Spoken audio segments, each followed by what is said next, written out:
तो गाइस आज हम बात करेंगे लुकिज्म के चैप्टर नंबर 527 के बारे में। और पिछले चैप्टर में हमने देखा था जब गन जापान से कोरिया आ चुका होता है तो होश में आते ही सबसे पहले उसकी मुलाकात होती है गैप्रियोंग किम से। और आज की वीडियो की शुरुआत में हम देखते हैं गन के सामने बैठे हुए होते हैं गैप्रियोंग किम और गन को सिर्फ पनीर की ग्रेवी देते हुए कहते हैं, ले बच्चे तुझे कुछ खा लेना चाहिए। मैं तो बुशान आया था अपने एक स्टूडेंट से मिलने के लिए, लेकिन मैंने सोचा नहीं था यहाँ पे तू मुझे मिल जाएगा। जब मैंने सुना कि बीच में एक बच्चा पड़ा है जिसकी काली आंखें हैं तो मैं सोच रहा था शायद यामाजाकी फिर से अपना कोई प्लान बना रहे हैं। मुझे सुनने में आया है तू जापान से भाग चुका है, इसलिए जरूर तुझे भूख तो लग रही होगी, तू खाना खा ले। वैसे भी एक इंसान को अगर ताकत चाहिए तो उसका पेट हमेशा भरा हुआ रहना चाहिए। और गन अभी गैप्रियोंग को देखते हुए अपने मन में बोल रहा होता है, तो यही इंसान है गैप्रियोंग किम, लेकिन देखने में ये इंसान बहुत ज्यादा नॉर्मल लग रहा है। क्या सच में ये इंसान शिनगन से फाइट में जीता था? गैप्रियोंग किम की फिस्ट गैंग यही रीजन था मुझे पैदा करने का। इसका मतलब ये है कि इस इंसान की वजह से मेरा अस्तित्व इस दुनिया में है, क्योंकि मुझे आगे चल के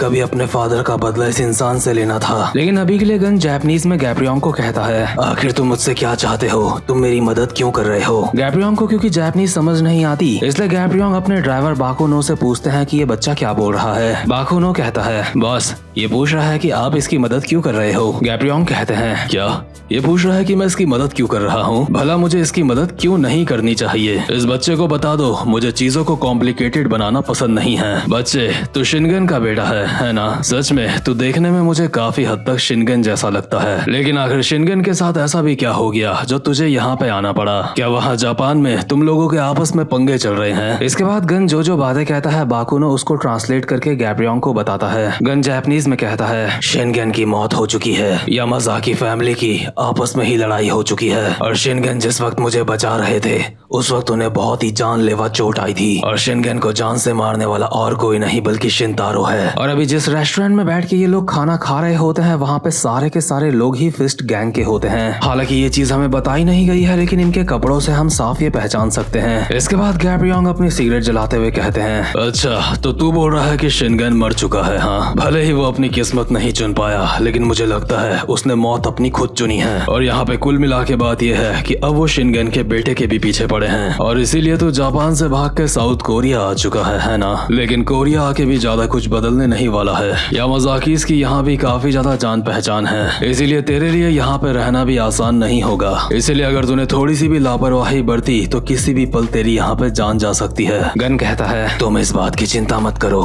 मैंने तुमसे कोई मदद नहीं मांगी है। वैसे भी मैं अपनी पूरी जिंदगी कायरो की तरह नहीं जीने वाला हूँ। गैप्रियोंग कहते हैं, हाँ शिनगन के बेटे से मुझे यही उम्मीद थी। तो ठीक है, अगर तेरी यही मर्जी है तो तेरे पास सिर्फ एक ऑप्शन बचता है, तुझे खुद को ऐसी जगह में जाके ताकतवर बनाना पड़ेगा जहाँ पे यामाजाकीस नहीं आ सकते। गन कहता है, क्या आखिर तुम्हारा क्या मतलब है और वो कौन सी जगह है? गैप्रियोंग कहते हैं, वो जगह है जहाँ पे सम्मानित लोग नहीं जाते। आगे मर्जी तेरी है गन, मैं तुझे फोर्स नहीं करूंगा। और इसके बाद अगले ही सीन में हम देखते हैं गन पहुंच चुका होता है जुवेनाइल प्रिजन में, और ऑब्वियसली गैप्रियोंग ने ही उसको यहाँ पे सेटिंग करके भेजा है। और यार ये बात तो पक्की है कि गन के जेल जाने का रीजन अब तक किसी को नहीं पता चला था। कोई सोच भी नहीं सकता था कि गैप्रियोंग ने ही गन को यहाँ पे भेजा है उसकी मदद करने के लिए। तो खैर पुलिस वाले गन को एक सेल पे लेके आ जाते हैं जहाँ पे पहले से कुछ कैदी लोग बैठ रखे होते हैं, और पुलिस वाले गन को कहते हैं, ये लोग तुम्हारे नए रूममेट्स हैं और मैं चाहता हूँ इस नए बच्चे को कोई भी परेशान न करे यहाँ पे। लेकिन जेल के कैदी तो हरामी होते हैं, वो गन को देख के कहते हैं, ऑफ कोर्स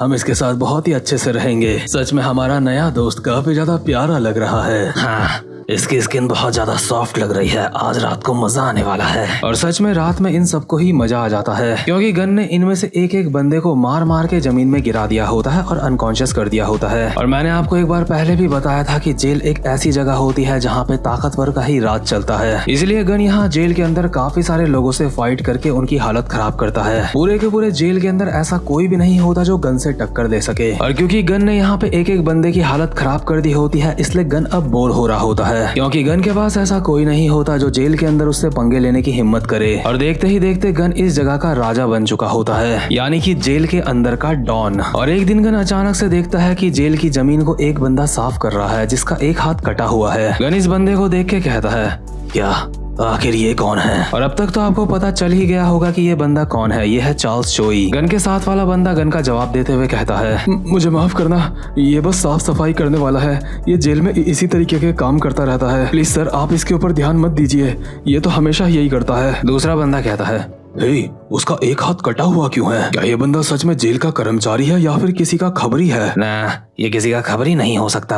अगर ये किसी का खबरी होता तो यहाँ पे ऐसा काम क्यों कर रहा होता? और अगर ये कोई खबरी या फिर जासूस होता भी तो भी ये अपने एक हाथ से किसी का क्या ही उखाड़ पाएगा। दूसरा बंदा गन को कहता है, सर गन, इसको देख के आपको अच्छा नहीं लग रहा है? ठीक है, हम इस बात का ध्यान रखेंगे कि आपकी नजरों के सामने ना आए। लेकिन गन अभी चार्ल्स को देख के अपने मन में बोल रहा होता है, 1 मिनट, क्या ये वही है जो मैं सोच रहा हूँ? यानी कि गन पहचान चुका होता है ये बंदा और कोई नहीं बल्कि एलाइट है। और जैसा कि हमें बताया गया था कि गन जेल के अंदर बोर हो रहा है, इसलिए गन ने अब जेल के अंदर अपनी अलग तरीके की ट्रेनिंग करना स्टार्ट कर दिया होता है। जेल के अंदर जितने भी कैदी होते हैं, गन के ऑर्डर के मुताबिक वो सारे के सारे एक जगह पे इकट्ठे होते हैं। इसके बाद गन इन कैदियों के लीडर को कहता है, ठीक है, तो तुम सारे के सारे कितने हो? दूसरा बंदा कहता है, सर हम 200 से थोड़े से ज्यादा हैं। ठीक है, तो चलो शुरू करते हैं। तुम सारे के सारे मेरे ऊपर एक साथ हमला कर सकते हो और आज के बाद से हमारा आगे का रोज का यही रूटीन होगा। अगर तुम सारे के सारे एक बार भी मुझे हराने में कामयाब रहे तो इस जगह के लीडर तुम लोग बन सकते हो। लेकिन ऑब्वियसली ये सारे के सारे लोग मिलके भी गन का बाल भी बांका नहीं कर पाते। जहाँ गन अभी जेल के काफी सारे बंदों को मार के आराम से बैठ रखा होता है, इतने में ही गन को सुनाई देता है कि थोड़ी सी दूर में कुछ हंगामा हो रहा है। इसलिए गन अपने साथ के बंदे से पूछता है कि आखिर वहाँ क्या चल रहा है। और दूसरा वाला बंदा गन को कहता है, माफ करना सर,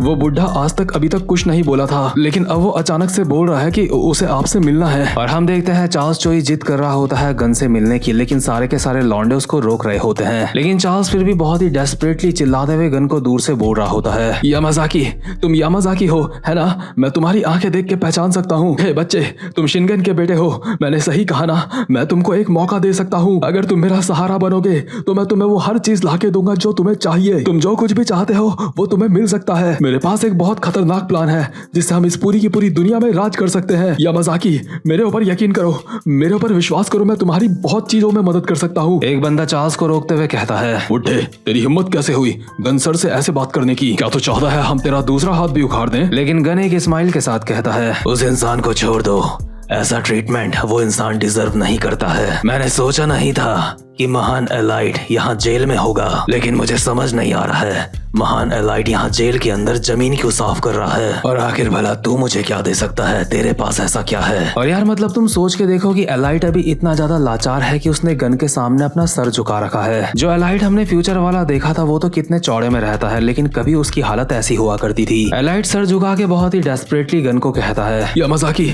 मैं तुम्हें अपने प्लान में शामिल करना चाहता हूँ और अगर तुमने मेरा साथ दिया तो तुम जो कुछ भी चाहते हो तुम्हें वो मिल सकता है। मैं एक बार फिर से उन ऊंचाइयों में पहुंचूंगा जहाँ पे मुझसे टकराने की हिम्मत कोई नहीं कर पाएगा। मैं उस ऊंचाइयों पे पहुंचूंगा जहाँ पे मुझे सारे के सारे लोग नीचे देख के बहुत छोटे लग रहे होंगे। मैं वादा करता हूँ ये दुनिया मेरे कदमों में होगी और इसके लिए मैं बस चाहता हूँ तुम मेरा साथ दो जिससे तुम्हें भी सब कुछ मिलेगा। वैसे भी ये काम सिर्फ मैं ही कर सकता हूँ। मैं ही वो इंसान हूँ जो टोरा ओनी के बेटे का सहारा ले सकता हूँ और किसी के पास इतनी हिम्मत नहीं है। लेकिन गन एक स्माइल के साथ कहता है, पागल बुड्ढे, क्या तेरा कोई परिवार है? साथ ही साथ में गन अपने मन में बोल रहा होता है, एलाइट एक ऐसा बंदा है जो किसी टाइम पे काफी ज्यादा खतरनाक हुआ करता था, लेकिन अब ये एक ऐसा इंसान बन चुका है जो अपनी सारी ताकत खो चुका है। मैं इस इंसान के अंदर शिनगन को देख पा रहा हूँ। ये इंसान भी बिल्कुल ऐसा ही है जो एक टाइम पे इतना खतरनाक हुआ करता था कि कोई भी इस तक पहुँच ना पाए, लेकिन बहुत ज्यादा ऊंचाई में उड़ने के बाद इसके भी पंख टूट गए और जितना ऊंचा ये उड़ा था उतना ही तेज से ये जमीन में गिरा है। शिनगन के साथ भी कुछ ऐसा ही हुआ था और लास्ट में जब शिनगन के पास ऑप्शन था या फिर वो अपने बेटे को बचाए या फिर अपनी जिंदगी बचाए, तो उस वक्त शिनगन ने अपने बेटे को बचाया। शिनगन ने मेरे लिए अपनी जान दी।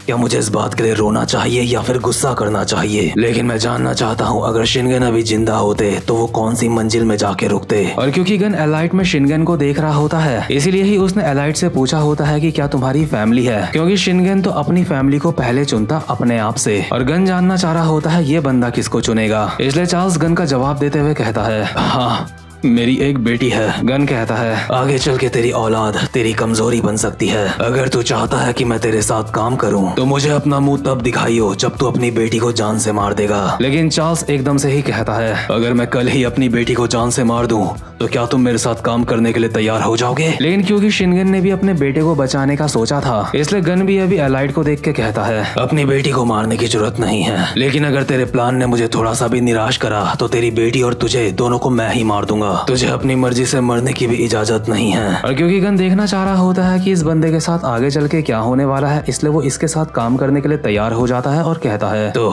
बता तेरे पास क्या प्लान है? चार्ल्स एक हरामखोर वाली स्माइल के साथ कहता है ठीक है, तो अब ये दुनिया देखेगी गैंग वाला दौर। यानी कि चार्ल्स 4 मेजर क्रूज बनाने की सोच रहा है। हालांकि चार्ल्स का पूरा प्लान अब भी हमें नहीं बताया जाता, भले ही उसने गन को बता दिया हो। तो खैर इसके कुछ समय बाद हम देखते हैं गन जेल से आजाद हो चुका होता है और जेल से बाहर आते ही उससे मिलने आया होता है चार्ल्स, जो कि गन को अभी टोफू खाने के लिए देता है और कहता है ये लो गन, इसे टोफू कहते हैं। जब कोरिया में कोई जेल से आजाद होता है तो उसको ये खाने के लिए देते हैं, ये शुभ माना जाता है। इस टोफू को खाने से सच्चे दिल के साथ तुम किसी काम की शुरुआत कर सकते हो। तुम्हें नहीं लगता ये खाने के लिए काफी ज्यादा अच्छी चीज है? लेकिन गन चार्ल्स को इग्नोर कर देता है और आगे बढ़ते हुए कहता है फालतू की बकवास करना बंद कर। अगर तू मेरा दोस्त बनने की सोच रहा है तो यहाँ से दफा हो जा। चार्ल्स कहता है ठीक है, तो मैं सीधा मुद्दे की बात करता हूँ। तुम्हें जो अभी टास्क पूरा करना है वो ये है कि, और इसी के साथ सीन शिफ्ट हो जाता है और नेक्स्ट सीन में हम देखते हैं गो किम को। और चार्ल्स ने ही गन को भेजा होता है गो किम के पास और यही चीज हमने पास्ट में भी देखी थी। हम देखते हैं गन गो के पास आके कहता है तो तेरा ही नाम गो किम है ना? मैंने सुना है एक जीनियस जिसने हॉरैंग सॉर्ड के साथ अपने मास्टर को धोखा दिया है, जो सॉर्ड गॉब्लिन्स को भी काट के अलग कर सकती है। वो बंदा अभी भागता फिर रहा है ना? गो किम, मैं यहाँ पे तुझे टेस्ट करने के लिए आया हूँ। लेकिन गो के लिए ये एक मजाक वाली बात होती है कि कोई बंदा उसको टेस्ट करने के लिए आए, इसलिए गो गन के बिल्कुल करीब आके उसको कहता है क्या तूने कहा टेस्ट? तू बोल रहा है कि तू यहाँ पे मुझे टेस्ट करने के लिए आया है? और इसी के साथ ये वाला चैप्टर भी यहीं पे खत्म होता है और इसके आगे हमें अच्छी तरीके से पता है कि इन दोनों की फाइट होती है, लेकिन वो फाइट हमें आज तक कभी भी दिखाई नहीं गई थी और मैं उम्मीद करता हूँ कि वो वाली फाइट शायद हमें अब दिखाई जाए। लेकिन गाइस इसी के साथ ये वाला चैप्टर यहीं पे खत्म होता है। उम्मीद करता हूँ कि आपको आज की वीडियो भी अच्छी लगी हो और जो कोई भी चैनल पे पहली बार आया है उससे मैं बस इतना ही कहना चाहता हूँ, अगर आपको अच्छी क्वालिटी की एक्सप्लेनेशन देखनी है तो आपको मेरा चैनल सब्सक्राइब करना चाहिए। और हाँ, मैं वीडियो क्वालिटी की बात नहीं कर रहा हूँ, मैं एक्सप्लेनेशन क्वालिटी की बात कर रहा हूँ। और अगर आपको सिर्फ और सिर्फ एक्सप्लेनेशन देखनी है जो चाहे बेकार भी हो तो आपको कोई फर्क नहीं पड़ता, तो ऐसे में अगर आप मेरा चैनल सब्सक्राइब नहीं भी करते तो कोई बात नहीं। तो ठीक है गाइस, मैं मिलता हूँ आपसे अपनी नेक्स्ट वीडियो में, तब तक के लिए गुड बाय।